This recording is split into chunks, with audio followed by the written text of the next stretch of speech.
Hello everybody, my name is Explosive Carnage and today I'm joined by... It was alright, but I'm gonna change my name to whatever. You are? All of his co-workers were gone. What could it mean? Stanley decided to go to the meeting room. Perhaps he had simply missed a memo. Something must be found if I click on enough things.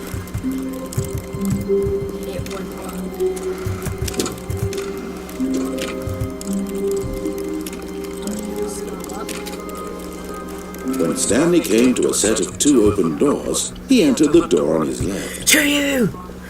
This was not the correct way to the meeting room, and Stanley knew it perfectly well. Perhaps he wanted to stop by the employee lounge first, just to admire it. Oh yeah, and this is the Stanley Parable. Yeah, just in case you guys didn't know, which you probably wouldn't, because... Well, I have played it before. Well, Wow. yeah. Yes, this room. What a beautiful room. Indeed. What a gorgeous, gorgeous room. Thank goodness Stanley had taken this detour on his way to the meeting room. Life without having experienced this room was now too horrible even to consider. Really? Whatever you say. Yes. Fifth annual really worth it being here in the room. Committee. A room so utterly captivating Meeting that even though all your co-workers have mysteriously vanished, No here you girls. sit looking at these chairs and some paintings. Really worth it. I can't read any of these. Okay. At What this did the narrator point, just say? Stanley's obsession with this room bordered on creepy and reflected poorly on his overall personality. It's possible that this is why everyone left. Through you! Stanley sat around waiting for more dialogue, but when a long time had passed and there was no more, he decided that the game was trying to send him a message. Yeah. But at last, he'd had enough of the amazing room and took the first open door on his left to get back to business. No, I will not do what you say. Wait, that flinched. Open! Stanley was so bad at following directions, it's incredible he wasn't 5 years ago. Bye. But in his eagerness to prove that he is in control of the story and no one gets to tell him what to do, Stanley leapt from the platform and plunged to his death. Good job, Stanley. Everyone thinks you are very powerful. Good job. We're now dead, hooray! Not Stanley. The meeting room, yes, that's where everyone would be. Stanley just needed to get to the meeting room, and from then on, he would never be alone ever again. What? So he's alone. He's got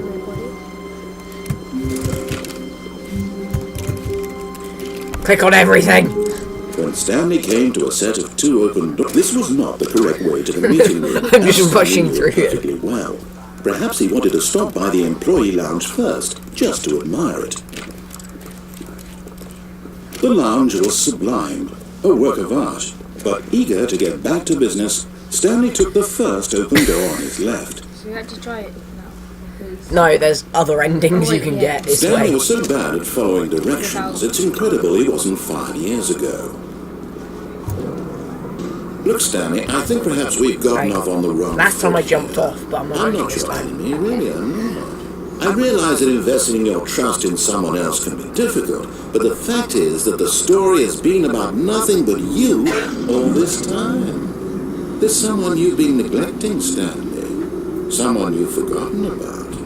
Please, stop trying to make every decision by yourself. Now, I'm not asking for me, I'm asking for her. Who? This is it, Stanley.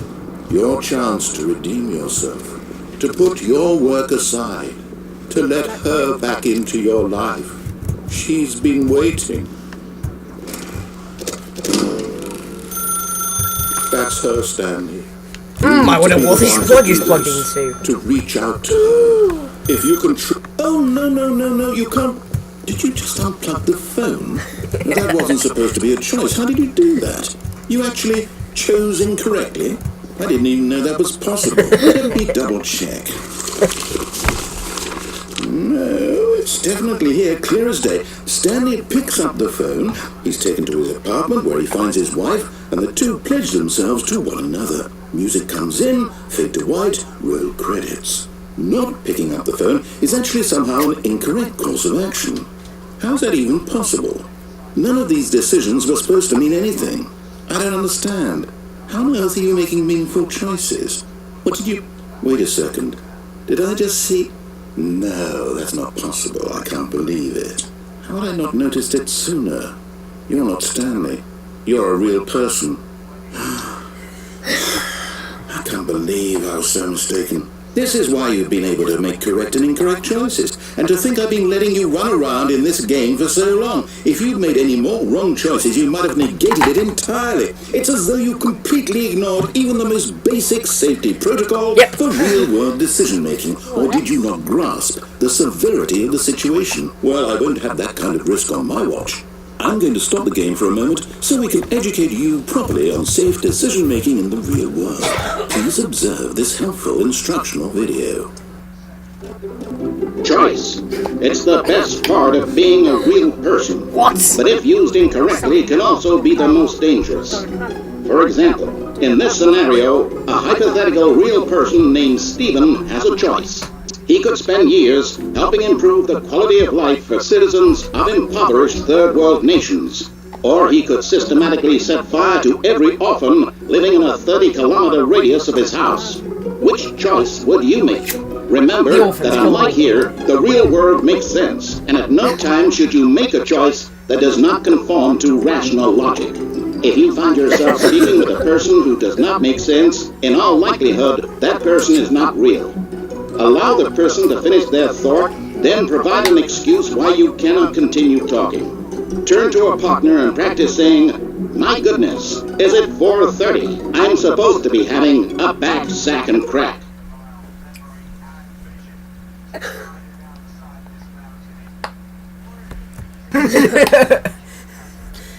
What if I was playing... Hello, me! Would you like to say something? Excellent. Making choices on a regular basis is the best part to a healthy decision-making process. Most medical professionals recommend making at least 8 choices per day. Do you make more than 8? Less? Yeah. And finally, if you begin to wonder if your choices are actually meaningful and whether you'll ever make a significant contribution to the world, just remember that in the vast infiniteness of space, your thoughts and problems are materially insignificant, and the feeling should subside. And you're having a midlife At this time, your instructor will guide you in an exercise to test and reinforce the material covered in this video. Ah, welcome back. You may have noticed that this room has begun to deteriorate as a result of narrative contradiction. But not to worry. Now that you're properly informed on good decision-making, we're going to revisit a choice you made just a few minutes ago and see what the correct thing to do would have been. This way, please.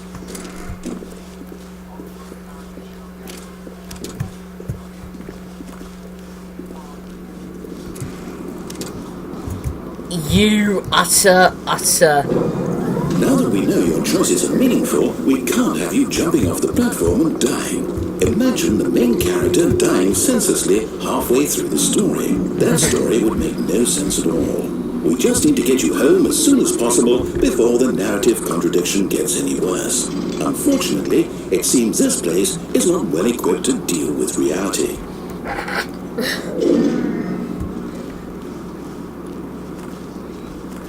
Unfortunately, no, neither am I.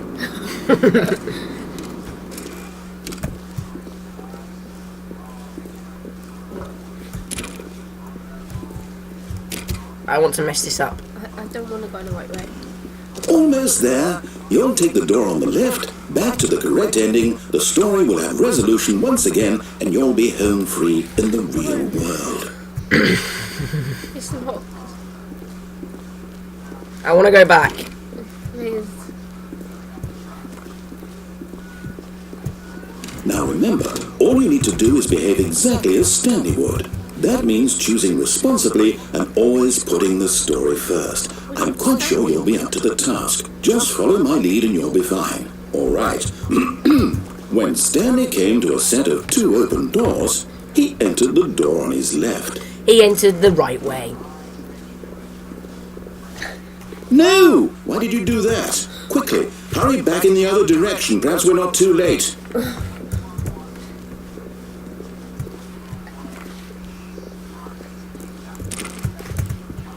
I think we are too late. Do we actually have to listen? We have to. No. Oh, it's ruined. I can't believe, after everything we talked about, that my story, you've destroyed my work. Why? For what? What did you get out of that? What did you think was so special about seeing the game undone, left here like so much It's in the ground. Well, it's worthless now. And what am I supposed to do? Even if there were a way to continue, would it be worth it? To know that my story is now incorrect? How can I go back to that? I can't erase that knowledge. I'll have to live with it forever, reliving its impossibility forever. I couldn't live that way. Is it better to shut the game down entirely? To willingly destroy all of my work? I don't know. What's the answer? What do I do? What do I do? What do I... No, I have to. I have to shut the game down. I have to. I have to. Bye. See you soon. I've never seen this ending before. I've never seen this game.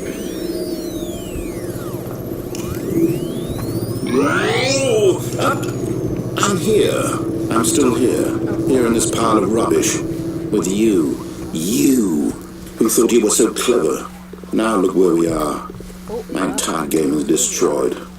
It was the only thing in the world that was mine, and you've run it into the ground. What, Shush. did you think that would be funny? Yeah. You just had to see? Didn't I impress upon you how important it was to be like Stanley? I am being like He knows how to Stanley. do A what I tell him complete to. idiot. He understands that if I say to do something, there's a damn good reason for it. That thought hadn't even occurred to you, had it? That there's a world outside of you? You're a child. Indeed I am. My story. Give me a If you'd just flashlight. gone through the door on the left, you would have seen it. There was a whole underground facility. You would have destroyed it and been victorious. It would I have been have. so perfect. I worked so hard on it. I've seen that tried so ending. hard. Bye. Is behave exactly as Stanley would. That means choosing responsibly and always putting the story first. I'm quite sure you'll be up to the task. Just follow my lead and you'll be fine. All right. When Stanley came to a set of 2 open doors, he entered the door on his left. It's the right way. No! Why did you do that? Quickly, hurry. Bye.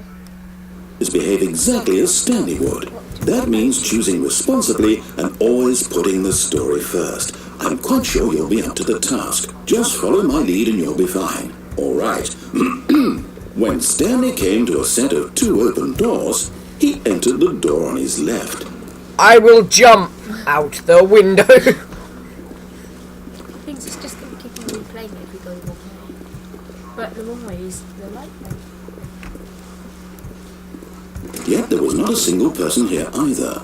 Feeling a wave of disbelief, Stanley decided to go up to his boss's office, Oh, hoping God. he might find an answer there. Wait a minute. Coming to a staircase, Stanley walked upstairs to his boss's office.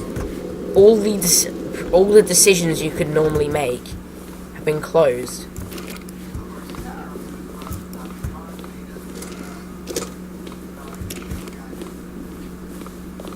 Stepping inside his manager's office, Stanley was once again stunned to discover not an indication of any human life. Shocked, unraveled, Stanley wondered in disbelief who orchestrated this, until he saw the door with a voice receiver next to it. Surely behind this door lay all the answers to his questions. And beyond all probability, he knew the passcode. He had seen it on his boss's computer just last week. Nightshark 115. Was this the code to open the door? Would it still work? There was only one way to find out.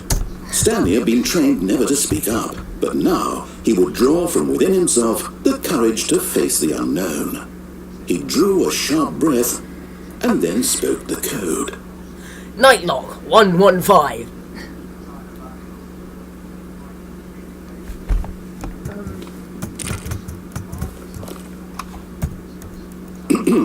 Stanley spoke the code. Night Shark 115. Oh. He spoke it into the receiver, right there on the wall. Night Shark 115. I'm sorry, is there a problem?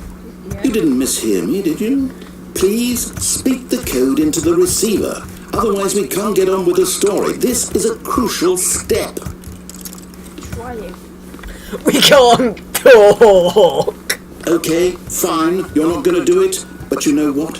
It's pretty humiliating to bring you this far, only for you to suddenly decide you have better things to do. I I've can't asked you for this talk. one single thing, for your respect. The kind of respect Stanley shows for his choices. He knows what it means to take a story seriously. If you didn't want to see what I had to show you, then why did you come here? You had a choice, you know. You could have gone through the door on the right. You could have done whatever the hell you wanted over there. Why did you come this way? Speak. Say something to me. Explain yourself, you coward. Why? Oh, When Stanley came to a set of 2 open doors, he entered the door on his left. Stanley? Hello? Is everything okay? Stanley, please. I need you to make a choice. I need you to walk through the door. Are you listening to me? Can you hear me? Is okay. everything alright? Stanley, this is important. The story needs you to make a decision. It cannot exist without you. Do you understand me? Whatever choice you make is just fine. They're both correct. You cannot be wrong here. We can work together. I'll accept whatever you do. I simply need you to take that step forward, please. Choose. Do something. Anything. This is more important than you ever know. I need this. The story needs it. So, you hear me? Are you there? You listening to this? Stanley, are you there? I am. Okay. It's okay, I can wait. I need time to decide. Time to make sure your choice is correct. That is the best choice. It's all right. I'll wait for you to decide what's the right thing to do. Take as much time as you need.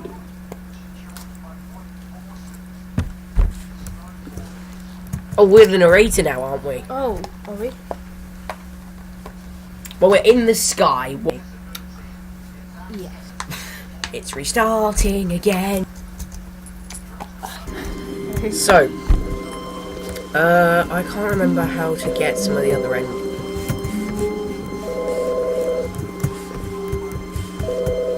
Where's the phone?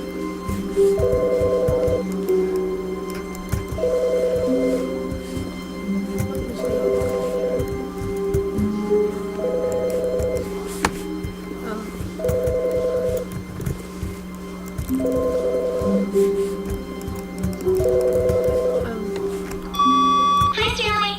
Just wanted to leave you a message to let you know there's a few things I need you to pick up on your way home from work today. We need milk, cereal, dish soap, spaghetti, get a thing of sugar, some bread, and coffee beans, whichever ones you like. I'll give you a call if there's anything I forgot. Thanks, sweetie. See you tonight. No. Who was that? His wife. I think. Narrator.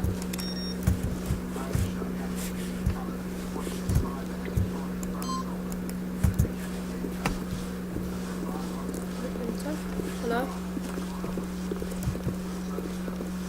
When Stanley came to a set of 2 open doors, he entered the door on his left.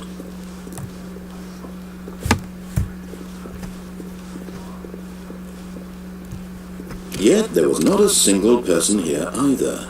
Feeling a wave of disbelief, Stanley decided to go up to his boss's office. Coming to a staircase, Stanley walked upstairs to his boss's office. But Stanley just couldn't do it. He considered the possibility of facing his boss, admitting he had left his post during work hours. He might be fired for that. And in such a competitive economy, why had he taken that risk? All because he believed everyone had vanished. His boss would think he was crazy. And then something occurred to Stanley. Maybe, he thought to himself, maybe I am crazy. Wait a minute. All of my co-workers blinking mysteriously out of existence in a single moment for no reason at all. None of it made any logical sense. And as Stanley pondered this, he began to make other strange observations. For example, why couldn't he see his feet when he looked down? Why did doors close automatically behind him wherever he went? And for that matter, these rooms were starting to look pretty familiar. Were they simply repeating? No, Stanley said to himself, this is all too strange. This can't be real. And at last, he came to the conclusion that had been on the tip of his tongue. He just hadn't found the words for it. I'm dreaming, he yelled. This is all a dream. Oh, what a relief Stanley felt to have finally found an answer, an explanation. His co-workers weren't actually gone. He wasn't going to lose his job. He wasn't crazy after all. And he thought to himself, I suppose I'll wake up soon. I'll have to go back to my boring real-life job pushing buttons. I may as well enjoy this while I'm still lucid. So, he imagined himself flying and began to gently float above the ground. Then he imagined himself soaring through space on a magical starfield, and it too appeared. It was so much fun, and Stanley marveled that he had still not woken up. How was he remaining so lucid? And then perhaps the strangest question of them all entered Stanley's head. One he was amazed he hadn't asked himself sooner. Why is there a voice in my head dictating everything that I'm doing and thinking? Now the voice was describing itself being considered by Stanley, who found it particularly strange. I'm dreaming about a voice describing me, thinking about how it's describing my thoughts, he thought. And while he thought it all very odd, and wondered if this voice spoke to all people in their dreams, the truth was that, of course, this was not a dream. How could it be? Was Stanley simply deceiving himself, believing that if he's asleep he doesn't have to take responsibility for himself? Stanley is as awake right now as he's ever been in his life. Now, hearing the voice speak these words was quite a shock to Stanley. After all, he knew for certain, beyond a doubt, that this was in fact a dream. Did the voice not see him float and make the magical stars just a moment ago? How else would the voice explain all that? This voice was a part of himself too. Surely, if he could just... He would prove it. He would prove that he was in control, that this was a dream. So he closed his eyes gently, and he invited himself to wake up. He felt the cool weight of the blanket on his skin, the press of the mattress on his back, the fresh air of a world outside this one. Let me wake up, he thought to himself. I'm through with this dream. I wish it to be over. Let me go back to my job. Let me continue pushing the buttons. Please, it's all I want. I want my apartment, and my wife, and my job. All I want is my life exactly the way it's always been. My life is normal. I am normal. Everything will be fine. I am okay.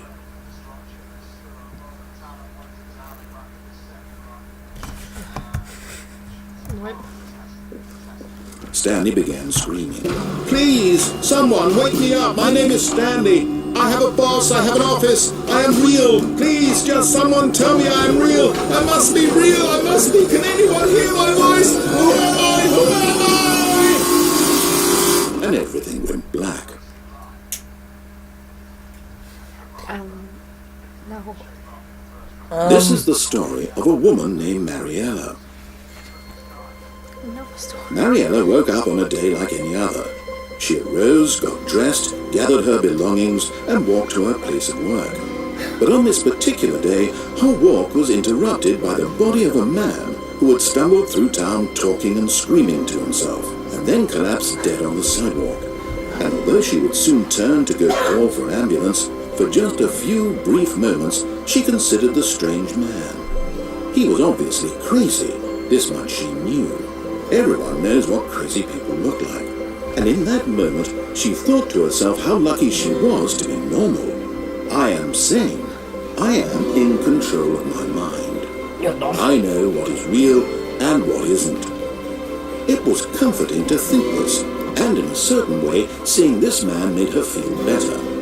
But then she remembered the meeting she had scheduled for that day. The very important people whose impressions of her would affect her career, and by extension, the rest of her life.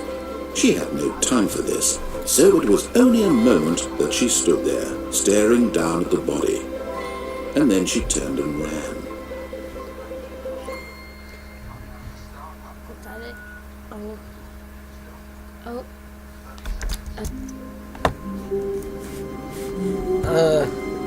All of his co-workers were gone. What could it mean? Stanley decided to go to the meeting room. Perhaps he had simply missed him. When Stanley came to a set of 2 open doors, he entered the door on his left. Exact same thing as I don't think so. Something's changed. Yet there was not a single person here either. Feeling a wave of disbelief, Stanley decided to go up to his boss's office, hoping he might find an answer there. Okay, I've played the broom closet ending, but he doesn't know. Stanley stepped into the broom closet, but there was nothing here, so he turned around and got back on track.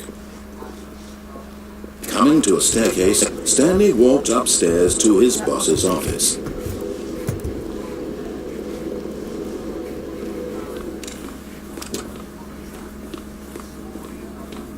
Stepping into his manager's office, Stanley was once again stunned to discover not an indication of any human life. Shocked, unraveled, Stanley wondered in disbelief who orchestrated this. What dark secret was being held from him? What he could not have known was that the keypad behind the boss's desk guarded the terrible truth that his boss had been keeping from him. And so the boss had assigned it an extra secret PIN number. 2845. 2845. But of course, Stanley couldn't possibly have known this. I've played this ending, which is why I'm just pressing random buttons. Okay. Stanley simply began entering random codes into the keypad, knowing full well the sheer statistical unlikelihood that this would ever result in a correct combination. If he knew that the combo was 2845, it would be another story entirely. But no, this is what he was going to do instead.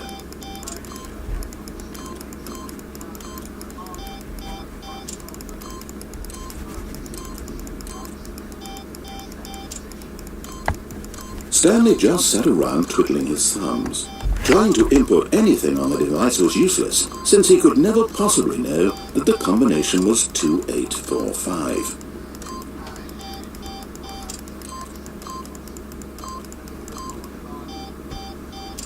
"2845.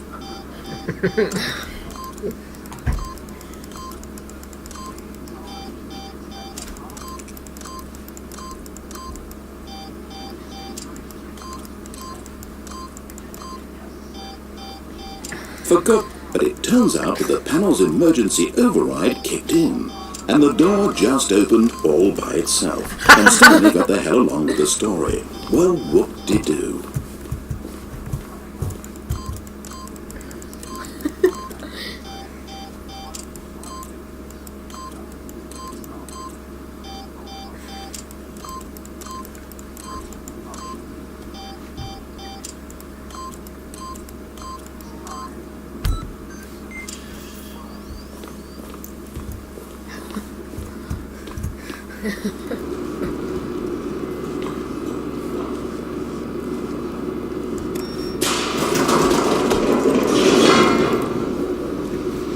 I just sit there, continue trying to fiddle with the pad. Of emotion in his chest, as though he felt more free to think for himself, to question the nature of his job. Why did he feel this now, when for I'm gonna years zoom it past had this. never occurred to him? This question would not go unanswered for long. Stanley walked straight ahead through the large door that read Mind Control Facility. Although this passageway had the word Escape written on it, the truth was that at the end of this hall, Stanley would meet his violent death. Before I turn back, this time I'm not. The door behind him was not shut. Stanley still had every opportunity to turn around and get back on track. At this point, Stanley was making a conscious, concerted effort to walk forward and willingly confront his death. Well, it is an escape, just escape from your life.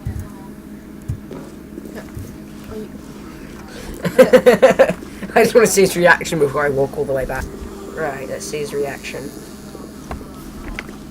But of course, Stanley thought better of it and realized he simply had too much to live for. Still on board with death? So we've made a decision. We're going to see what happens if you keep going back and forth. Yeah.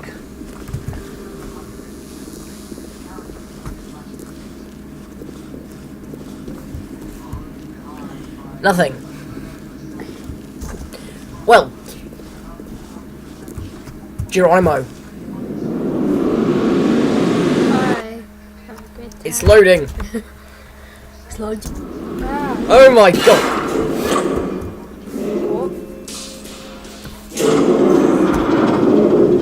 As the machine whirred into motion and Stanley was inched closer and closer to his demise, it reflected that his life had been of no consequence whatsoever. Stanley can't see the bigger picture. He doesn't know the real story, trapped forever in his narrow vision of what this really is. Perhaps his death was of no great loss, like plucking the eyeballs from a blind man. So he resigned and willingly accepted this violent end to his brief and shallow life. Farewell, Stanley.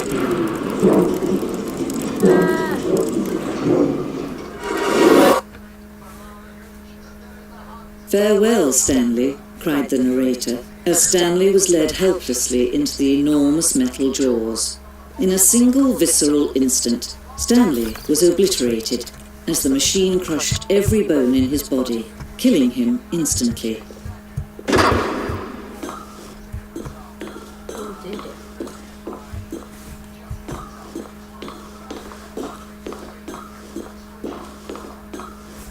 If I have to go this way. And yet it would be just a few minutes before Stanley would restart the game, back in his office, as alive as ever. What exactly did the narrator think he was going to accomplish? When every path you can walk has been created for you long in advance, death becomes meaningless, making life the same. Do you see now? Do you see that Stanley was already dead from the moment he hit start?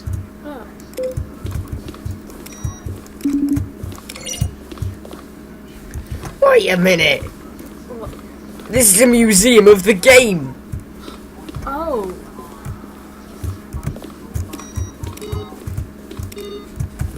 Wait.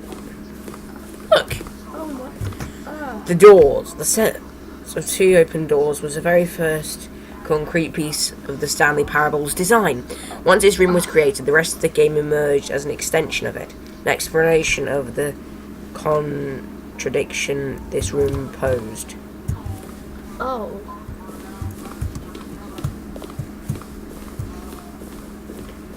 Filing cabinets. Corridor. The pacing of this open section was important to get right. This corridor has been moved and altered to make sure the player reaches the two doors in a good time. Office layout. The blueprint shows the office from the beginning of the game. The path from Stanley's office to the two doors was the first part of the game that was built. Sections have been added and altered throughout development. Through the core layout remains almost identical to the first iteration. Oh. Right. Neat. Sandy Peter.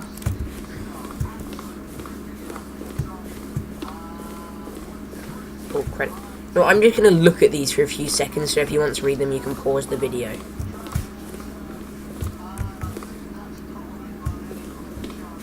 Huh.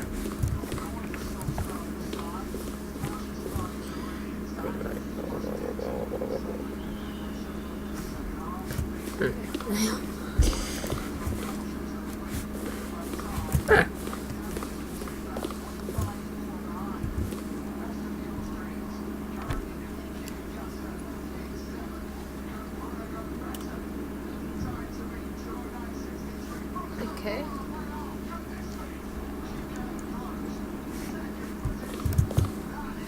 That's impossible to see. The lounge. An early version of the lounge. The office. Necessary state. I want short ones, I'll obviously read.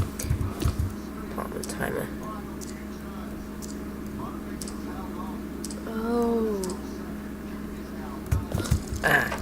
Oh yeah, but that's what we did. If we did pick up the phone, then... Cargo lift. The second version is functionally the same as what's in the final game, but we wanted it to look more like a place where cargo was actually stored.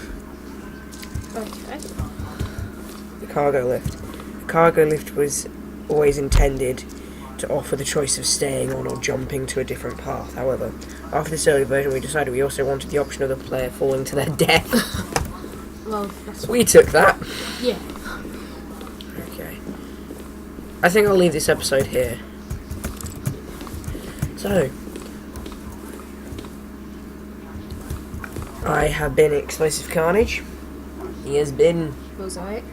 and I'll see you in the next video. Goodbye! Never mind, there's the exit. The ending's not over. Oh, look at these two. How they wish to destroy one another. How they wish to control one another. How they both wish to be free. Can you see? Can you see how much they need one another? No, perhaps not. Sometimes these things cannot be seen. But listen to me. You can still save these two. You can stop the program before they both fail. Push escape and press quit. There's no other way to beat this game. As long as you move forward, you'll be walking someone else's path. Stop now and be your only true choice. Whatever you do, choose it. Don't let time choose for you. Don't let time... Alternative ending. What an ending!